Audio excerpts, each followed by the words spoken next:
could duplicate this. Or a nose. Yeah, it could be like, it looks kind of more like a nose, huh? Oh, that doesn't look right. We could, let me do this. I'm going to make this smaller. So I'm just scale this down.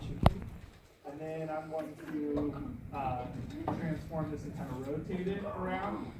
I've never seen this or done this with this image before, so I don't know how this is going to turn out. But let's say I put this right here, and then I'm going to take the eraser and kind of erase up to there.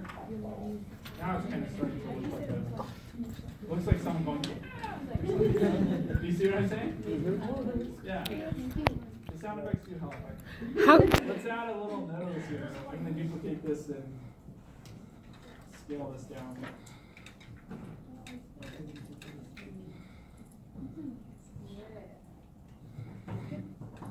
Yeah. So if you don't find it just right out there, it's really easy to kind of tweak it and make it better in Photoshop. And you just like, all I'm doing is cutting a little chunk and then moving it around, making sure I kind of erase it so that it's blended up. On the last image you just did, can you go over how you, I caught how you, how you flipped it? Yeah. But can you show me the blending thing again? Yeah, sure. So I took this, here I'm going to cut this out, or not cut it, I'm going to copy and paste it. So I'm going to edit, copy, and then edit, paste. And then the flipping it was under edit transform. You have a whole bunch of transformations here. So scale, rotate, skew, distort, all of these things are really fun to mess around with, but I just flipped it horizontally. Oh, okay. And that's how I flipped it. Now, when you have something on its own layer like this, like let me show you all of these actually real quick. Under transform, we have scale. Scale is to change the size of something. Okay. As you can see, I can make it skinny or squatty or whatever. If you don't want that to happen, we click this little chain link here, which locks its aspect ratio, meaning it will always kind of scale the right way. That's helpful if you're doing a person's face and you don't want it to get stretched out. Gotcha. That's where that comes in. Okay, so that was scale. The next one on the list is rotate. It's pretty, makes a lot of sense that I can rotate something around if I want to. Okay, the next one on the list is under edit transform is skew. And skew is useful if you just want to grab one part of something. So you can kind of change, it's not necessarily the perspective, we'll get into that, but I can move something around in a lot of different ways. Going down the list here, guys, so bear with me here. The next one is distort, which is a lot like skew. The perspective one kind of works. The perspective one kind of works like if you're using perspective. So if I grab this corner, it'll grab both, and so it looks like it's getting really far away and stretched out. You can kind of play around with that. Warp is really cool, especially if you need something to fit perfectly that just isn't getting there. You can kind of just grab part of this and kind of warp it, and it's kind of almost like a piece of silly putty or something, and you can really tweak something. You'll see people use warp quite a bit to get something just where they want it, and just the size that they want it. And then the rest are, like all different types of rotation. So just clockwise, counterclockwise, and flipping it vertically or horizontally. Okay, and I did that before when we did the long exposure ones, where I kind of made it look like a mirror image or whatever. I just like flipped it horizontally or vertically or whatever. So that's going through the transformation. Once I have it, kind of the right direction to blend it in, because that's more about what you were asking about. Yeah. I used the eraser here, and I just made sure that it was a pretty large eraser and that it's soft, so that the hardness is 0. And all that you can control right here, like how hard or soft an eraser is. So a really hard eraser is going to just cut a perfect hole through something. And a really soft eraser, so if the hardness is down to 0, it's going to cut a really soft hole through something. And so when I use a soft eraser and I kind of go around the side of this where I cut it out, it does a really nice job of blending these things together.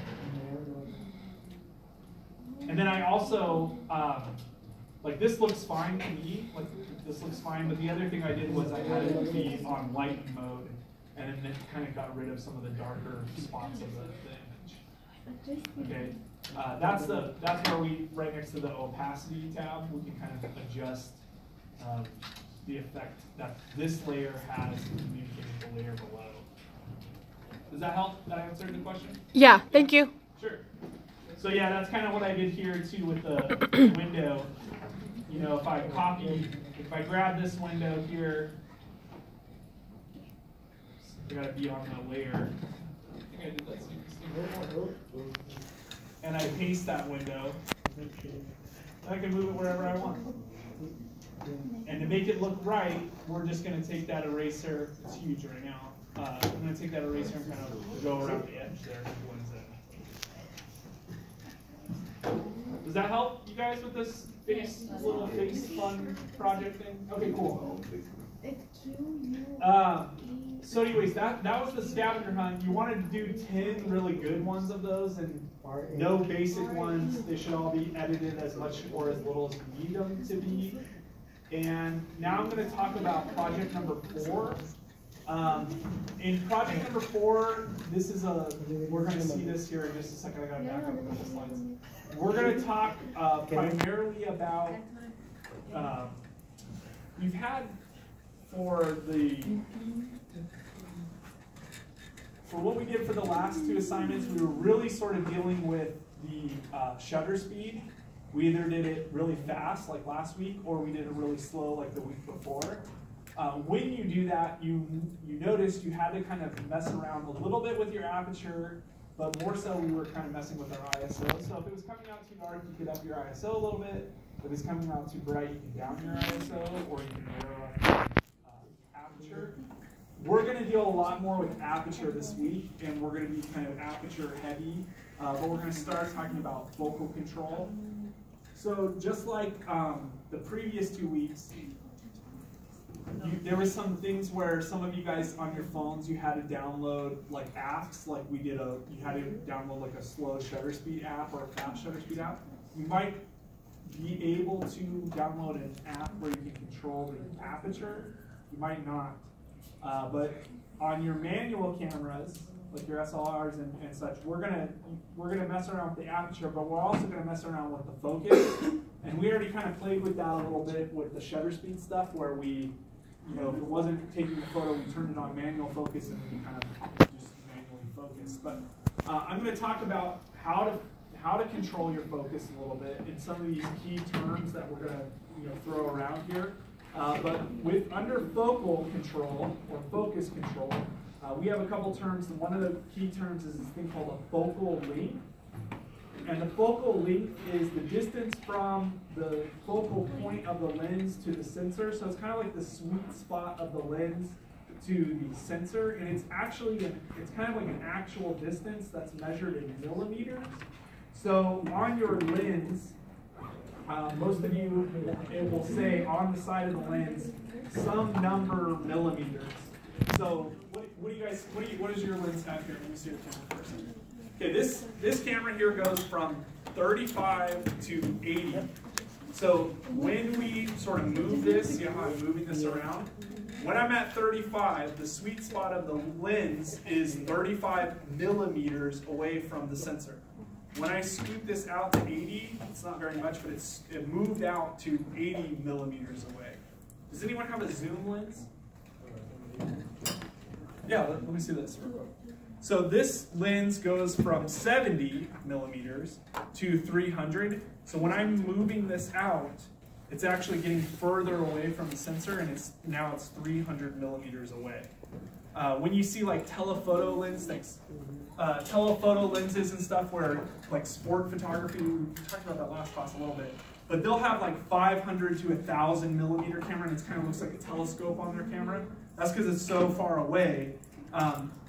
The farther away, the more you can zoom in, basically. That's like a real simple explanation. This is just a little sort of graph here of what happens when you take a photo, the light passes through the lens, it kind of flips over, and then gets projected onto the sensor, and then the sensor records the information. Just like when you kind of look through something reflective, if it's curved, sometimes you flip over, like reflection in the spoons upside down sometimes. You know what I'm talking about, stuff like that. So when you move that focal length, you're zooming in and you're kind of changing the sweet spot of the lens. As you zoom in to something, obviously it looks like it's getting closer to you, but you're also narrowing your sort of peripheral vision, meaning like your angle of view is getting narrower. So when you zoom into something, you can't see what's going on over here anymore. When I look out at the classroom, I can see this wall over here and I can see this wall here, just out of the sides of my eye. If I took a photo right now, if I have like my regular lens 35mm, it's going to really only take a photo of like what's going on right here. To get a really wide angle like this, you need a really small number on the millimeter length or the focal length. What's strange about this, or I guess how your eye works versus how a camera works, when you look at the world, okay, you don't see a rectangle. Okay, now we're used to looking at rectangles like on our phone, or computer screens, or whatever.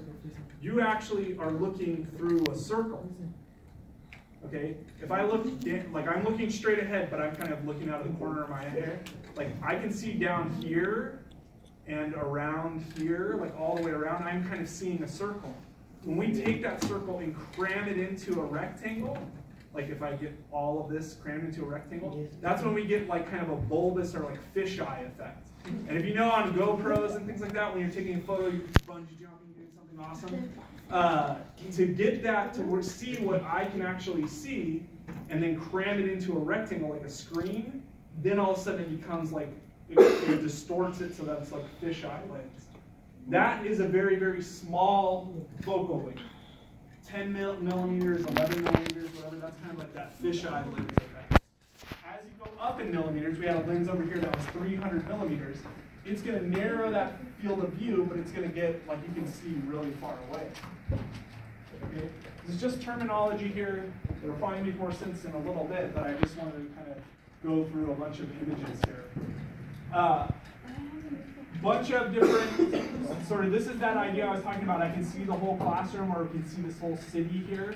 As we use a higher number millimeter focal length, we start to not see as much. Okay, our field of view gets narrower, but the objects that are in this field feel closer to us. Now, what's really strange about this is, as you zoom in, not only does your field of view get narrower, objects start to flatten out, meaning they look closer and closer to each other. A good example of that is, here's a couple water bottles. Now, we could do this experiment in class, but we'll probably skip it tonight. But basically, the idea is there's a water bottle on the wall. There's a water bottle up here. Okay? Within these pictures, the water bottles don't move. Okay? I know so they haven't moved at all.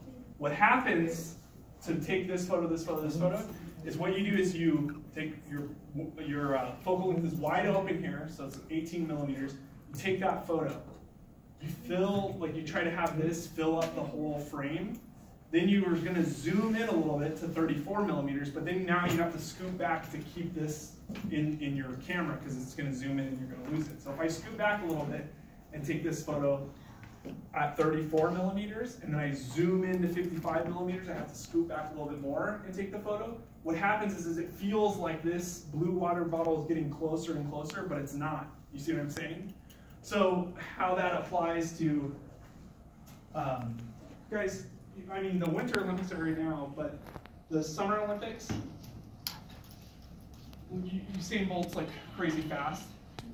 And when you're watching them run, this happens in a bunch of sports. I mean, probably it happens in Winter Olympics too, but when you're watching the race, he looks really far in front, like he's definitely going to win.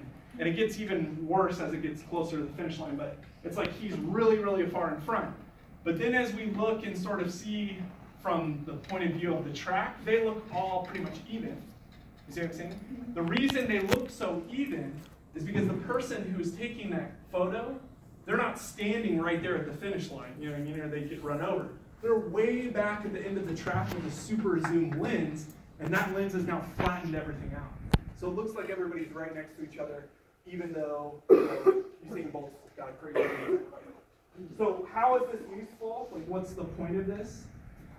Well, this is a wide angle lens. You know, we're talking like 10 or 15 millimeters, and this is kind of like a 500 millimeter lens. This kind of flattened everything out. If you want a photo that looks like this, where this mountain range is really, really flat, you're going to use a zoom lens. Okay? If you want it to appear really wide and open and a ton of depth in there and not kind of condensed or flattened, then you would use a really small focal length. Does that make sense? You guys with me? Okay. So here's a useful sort of focal length info. If you use a really small focal length on a person's face, they start to fisheye and become a little distorted. If you use too big of a focal length on someone's face, it starts to flatten out and it almost looks like, you know, if their face is in front of their shoulders, everything gets squished together and they look like a cartoon character. Okay, so you've got to use something in the middle. And a good portrait length, a lot of times, is somewhere in that like 55 to 85 range. That's like kind of a portrait length thing. If you're trying to take a photo of like wide open architecture, landscapes, the beach, whatever, use a small number or sort of a big, it's a wide open focal length, a wide field of view.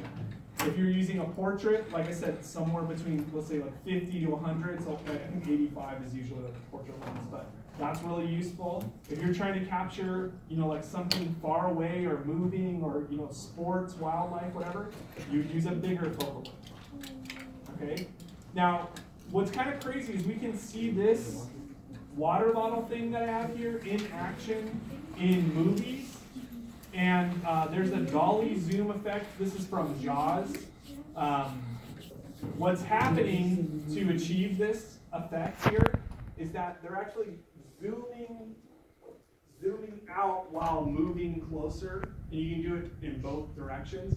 But as the camera is moving closer to the person, they're zooming out so that they're always kind of the same size in the frame, but yet it looks like the background is getting further away. That's because they're zooming out as they're getting closer. Okay? I don't know how much you guys would want to use this in general. It's good to know. But if you want, like I said, if you want something to look like stacked or flat, that's when you would use a really, you know, like super zoom lens. If you want something to look, you know, really wide open, then you would, you know, obviously use a smaller number. Sometimes you, like, okay, we had a moon situation a couple weeks ago, that blood moon or whatever it was. You go outside, I take my phone, I take a photo of it, and it looks tiny. It looks like a little tiny dot on my screen, okay? Your phone, without zooming in, is a really wide thing because it's trying to get in a lot of information. If you were to zoom in or have a telephoto lens, all of a sudden that moon becomes bigger. And sometimes you'll see photos where like the moon is big in the sky and a person's like climbing a mountain next to it or whatever. Sometimes, a lot of times those are Photoshopped, but when they're not Photoshopped, what they did was use a super zoom lens and they're really far away from the person they're taking the photo of. And then what it does is it makes it feel like that moon is getting closer, just like this background is getting closer or further away. Did you have something? Yeah, I had a question. So the other day I was taking photos, I was with my friends and taking a picture, and I was playing around, and so I snapped a whole bunch of them, but out of snapping I had moved the lens. So when I looked at the picture, like I didn't know what I was doing, but I was playing around, but I looked at the picture, it had motion blur in the background, like in the picture, but it wasn't like crazy, but it looked off. Like, is that like a certain kind of thing? So what you're doing is you're moving the lens while the shutter is open, so that this effect of the background moving in and out is actually being recorded. So if you have the shutter open just you know, whatever, if it was daytime or whatever it was and wasn't open very long, you'll get a little bit of that effect. But when we were in the other classroom and we were doing all that light painting stuff, if while you had that shutter open for 5 seconds, you started zooming in and out like this, or opening your focal length in and out, like you would get this crazy kind of stark 2001 space galaxy thing going on, where it looks like it's zooming past your face. Okay, so that's a thing to play around with. All of you guys didn't finish your light painting photos. Just next time you're, you know, someone's driving or whatever, open your thing and go like that, and you'll see it does this like crazy effect to the photo. It looks cool, yeah. Okay, so that's kind of the focal length thing. I want to talk about focus a little bit more and autofocus versus manual focus. Most of you guys, prior to maybe a couple weeks ago, were using probably mostly autofocus. To be able to turn on the manual focus, it's typically on the side of your camera. And some of you guys saw that up at the top you'll have M or manual mode, but this is not. This manual mode has to do with the exposure value. On the side you'll have a whole nother manual auto mode over here. If you have it, it'll say M or MA, A, AF, which is autofocus or manual focus. And so you want to sort of be able to switch that. Now sometimes it's on the lens and the camera. So if you want to be in full manual focus, you got to turn the lens on manual focus and the camera on manual focus so that they communicate with each other. Once you're in that mode, then you can start to spin, like it's typically closer to the front of the lens of where you spin focus. On this lens, it's a fixed lens, so it doesn't zoom. I just spin right here. But one of them zooms and one of them focuses. Okay? You can kind of spin, if you can spin two parts of your lens. Autofocus is great. Most of your cell phones, you can't select where you're going to focus. You're going to only use autofocus. Autofocus usually sends out an infrared beam, bounces it off everything, and then sends it back to the camera and tries to decide what you want to focus on. It's awesome most of the time, but it can run into some problems. And those problems are, one of the things that pops up a lot is if your subject matter is off-center.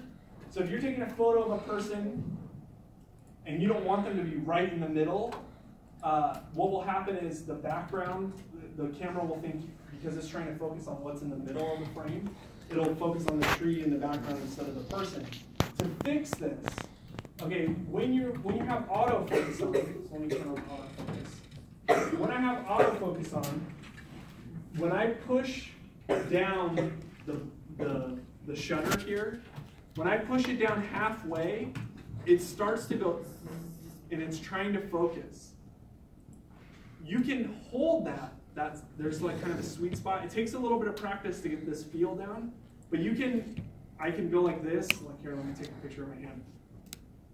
I can hear it. You guys probably can't hear it. It goes zzz, and now it's focused. If I keep my finger with that same pressure on, it's remembering that focus. I didn't take a picture yet. I have the autofocus set to something about this far away. So now I can move the camera around a little bit and then finish taking the picture. So that's like a half push to then finishing the push. All right, and you guys we'll kind of practice that a little bit, maybe next class, or you should definitely try it. But basically, the idea is that you hold it down, and you can kind of hear your thing. You can see it too. You hold it down, and then you autofocus, and it'll find it, and then you can keep holding with that pressure and scoot this thing around, and then finish taking the picture. So like this image here, to correct this, what I would do is I would get this guy right in the middle, hold this down halfway, then scoot over and take the picture the rest of the way, okay? That is useful not just for a person's face, but anytime your camera isn't focusing on what you want it to focus on, scoot over, hold it halfway, then scoot back and finish the push, okay? I'll flash. You can do this, like you should do this definitely before you go, but hold your hand in front of your camera and see if you can get it to focus on your hand, and then kind of see if you can move your camera around and keep that focus. Like if I do that, it's really, there's a shallow depth of field. Okay, Subject off center, that's a really big one that can pull autofocus. The other things that can pull autofocus are reflective surfaces, things that are shining. The reason, like I said, is that you have that infrared beam bouncing off of stuff. Something shiny will mess it up. So let's say I'm taking a picture of like a car's rims or something with chrome or whatever. A lot of times it's trying to focus on what's being reflected instead of the actual bumper itself or whatever. So what you want to do is, a really useful thing is still that half push. If you don't have manual focus, is let's say I'm taking a picture of a car's tire and it just like can't focus and it keeps coming out blurry. Obviously it's not moving, it's not motion blur, it just isn't focusing. What I would do is stick my foot out, focus on my foot, it's like the same distance away, and then I move my foot out of the way and take the picture. Or focus on the ground next to the wheel. As long as it's the same distance away from the camera, like if you have that half push down, you can get pretty much anything you want. Okay? And that's useful a lot of times too, like if you have like some cool still life or you're taking a picture of something, if you put something solid in there, focus, move it out of the way, and then finish the push, then you're in a lot better shape. Okay, shiny stuff can mess up your autofocus. Smoke, fog, those are really hard things to take a picture of because it's messing up your focus. The beam isn't bouncing back correctly. Low light and movement, those are two other things that mess it up. That's why when we were over there in that room when we had the lights off, it's like, it's not taking a picture, it's not taking a picture. It's because it's too dark. It doesn't know what you're trying to focus on. It doesn't understand. So it just doesn't take a picture of anything.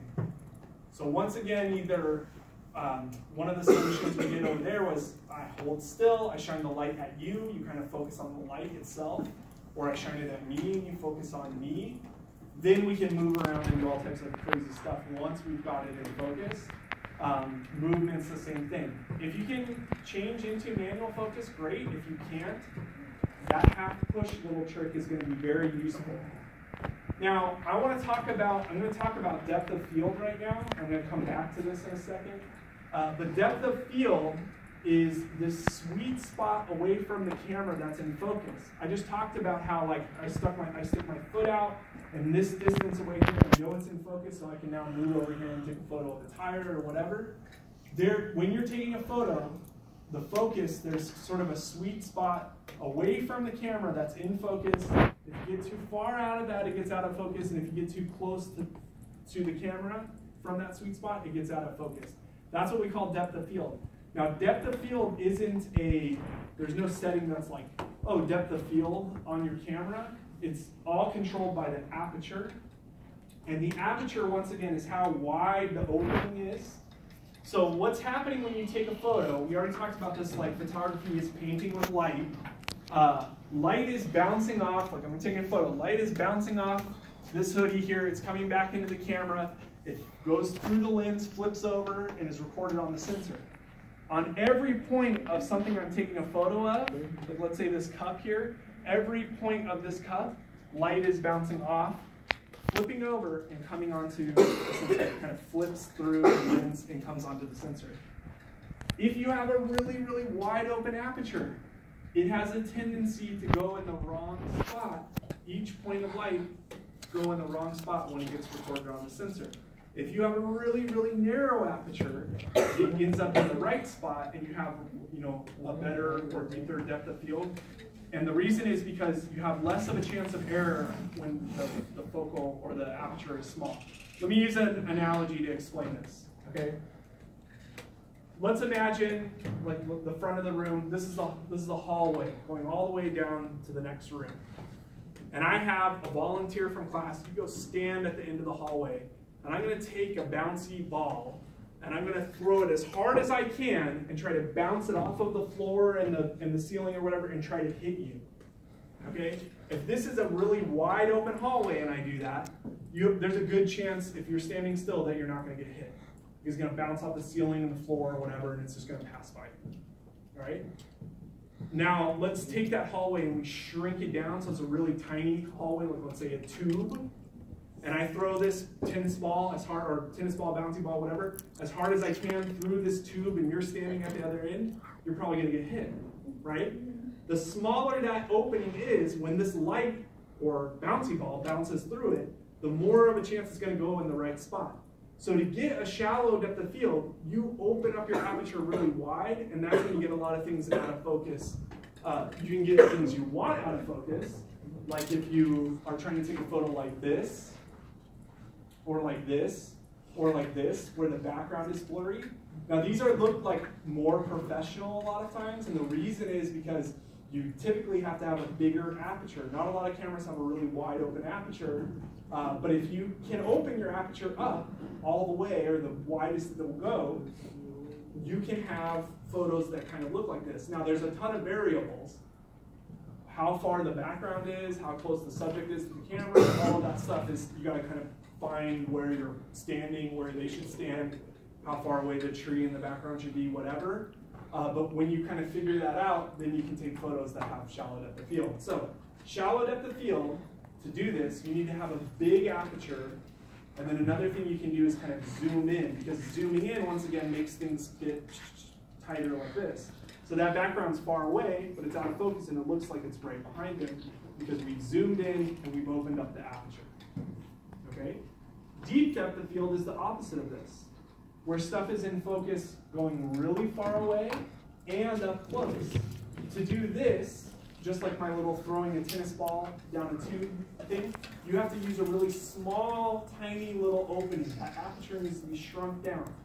That f-stop is like a big number, f22, f20, something like that, so that you have a little pinpoint of light coming through, and then everything will end up in the right spot. Okay? So to get a deep depth of field, you need to zoom out, okay, and use a small aperture. You guys with me? All right. The last little setting you'll have on your cameras is an ultra shallow depth of field, and that's called macro. Macro photography looks, the symbol is typically like a little flower, like that up here. When you have this, it shrinks that sweet spot down from like feet away from you to inches away from you. And so we're getting really, really close, and like we're really up close to something, a flower, a bug, whatever. Okay, so I'm just gonna back up and come back to this because I have this slide way back here. This aperture, what I'm talking about, a wide open one is an f small number. A really, really tiny one, like for that deep depth of field, is an f higher number. Okay, this is the one thing in photography that's kind of flipped around. And so sometimes people are like, oh, I don't understand. It's like, I wanted it smaller, but it's actually a bigger number here. Now imagine this. I'm trying to take a photo of a landscape. I want everything in focus. So I put my camera on f22. It's a little tiny pinpoint of light. Do you think I have to open my shutter just for a little bit of time, or do you think I have to open it up for a long time since I have such a small little hole that light's coming through? A long time. A long time, right?